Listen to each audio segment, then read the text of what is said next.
Hey there, everybody. Welcome back to 5 Questions With. Last week we had some amazing guests on the show, and boy, did we deep dive into their worlds. But here's the best part, we also uncovered their fun and playful sides. Our host, Scott Fullerton, has a treat for you today. You see, 5 Questions isn't just about serious stuff. We like to keep it light and quirky too. We ask questions that let our guests show their wonderfully unique and playful sides. Imagine this. What would they do if they woke up as a squirrel one day? Or what's their favorite ice cream flavor that describes their personality? It's all about bringing out their hidden quirks and having a blast along the way. We believe that even the most successful and accomplished individuals have a fun side, and we're here to celebrate that. So get ready to witness the fun and playful side of our extraordinary guests. You'll laugh, you'll smile, and you might just discover a thing or two about them that you never knew. So sit back, grab a drink, and get ready for the show. All right, guys, if it's Tuesday, it's time for another 5 Questions With. Back in studio with me today, the amazing Milo Rossi. He is an archaeologist. He is a social scientist. He's a terrific author of a fantastic book we'll talk about. Milo, welcome back to Standing on My Soapbox. This is our 5 Questions With. How we doing, my friend? Doing great. I'm ready for those 5 questions. Bring it on. There you go. I appreciate you. Let's get in. If you missed our full interview, be sure to check at the link below here. We talked all about Milo's background and what he does now and how he's kind of made the internet a fun and safe place to learn a little bit about some of those sciences, which I love. All right, question number 1, my friend. If you could time travel to any historical period to join either an archaeological dig, where and when would you like to go to? What would you like to be in on the discovery?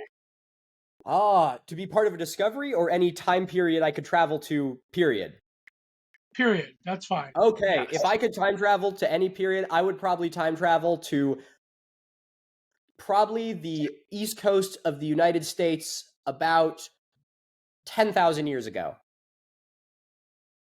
That I would be my like it. go-to. I'm fascinated with like our very ancient history and especially like end of glacial history. I think that's a place where we're going to be learning all kinds of wonderful things, especially with how much lower the shoreline was back then. The sea levels would have been about 400 feet lower about 20,000 years ago to 10,000 years ago, and so I would have loved to have seen the settlements that are now long lost deep down in the ocean on the Stellwagen Bank. So that would be my bet. That would be amazing. I love that. All right, question number 2. What's maybe the strangest artifact you've either come across or learned about in your travels, and what was your initial reaction to it? It's a great question. I would say the strangest one that I have come across was in a alpine village in Peru. We're about 16,000 feet above sea level in this little town, and the elder of the village has a conch shell, which was gifted to him from one of the other indigenous groups down in the lowlands by the sea near where Lima is.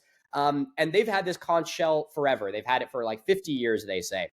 He hands me the conch shell, and I notice, they have spines on it, and the spines are broken, but they look like they've healed. Like there's a little bit of bone kind of protruding up through. And I hold this thing in my hand, and it's heavy. And he says to me that it's still alive. I am a scientist through and through. I have no idea what sort of wizardry was happening with that shell, but I held this thing in my hand. I didn't x-ray it, so I can't confirm or deny whether it truly was alive. But this shell, which has been out of the water for 50 years, 16,000 feet above sea level, was, as far as I know, alive in my hand and had healed itself from its spines being broken off and was like a sacred object in the town. You know me, I love science. I love trying to find the truth. I love answers. I could not explain that one for the life of me. That is an amazing find. Oh my goodness. All right, question number 3, Milo. What's one myth about archaeology you wish Hollywood would just stop talking about, perpetuating?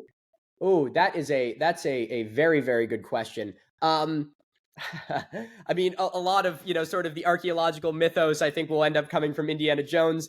I love Indiana Jones to my core. I think anyone who has gotten interested in archaeology since 1980 has, Harrison Ford as a role model.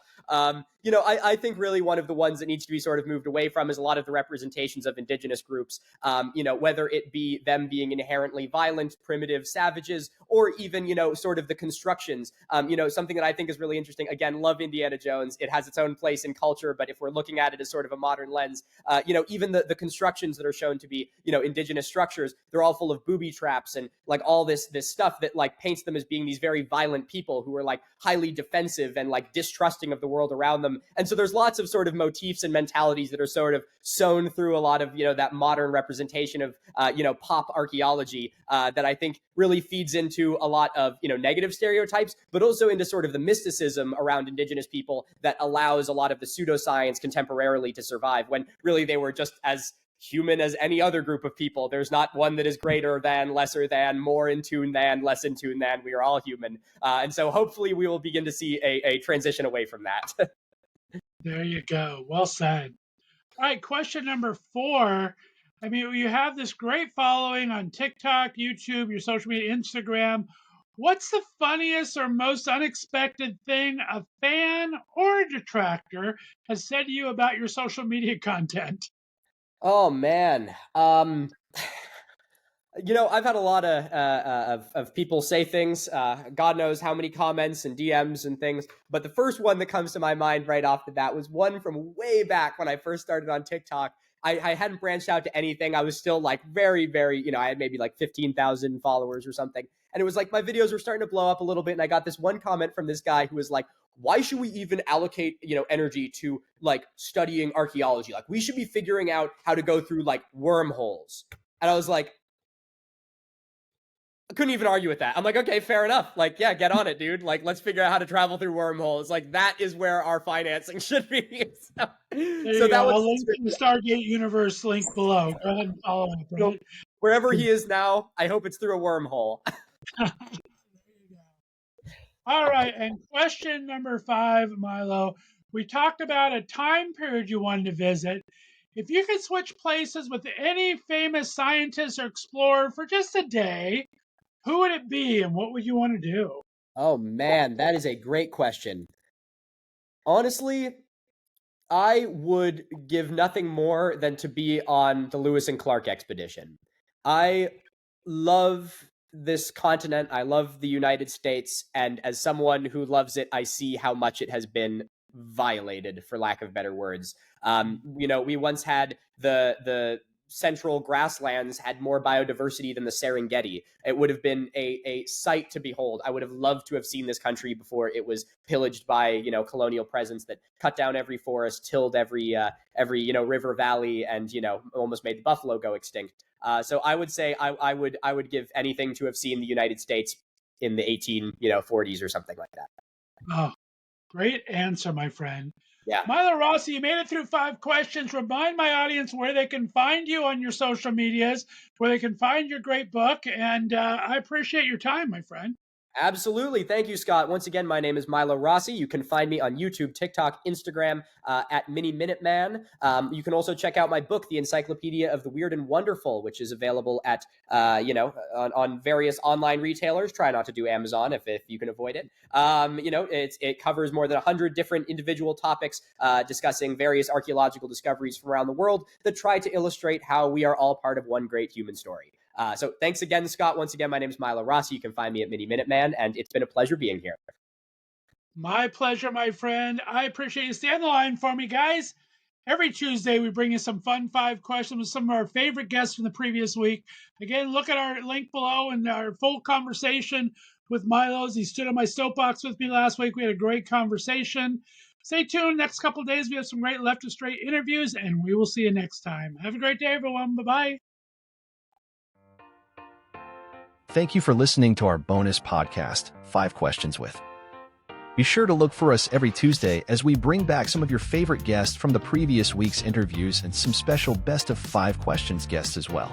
If you haven't subscribed yet or hit the like button, tap those buttons now to help other people find Left of Straight podcasts. We appreciate you for listening and look for our interviews with your favorite LGBTQ and straight allies from entertainment, foodies, music, books, and advocacy. We'll see you next week, because if it's Tuesday, it's time for 5 Questions With.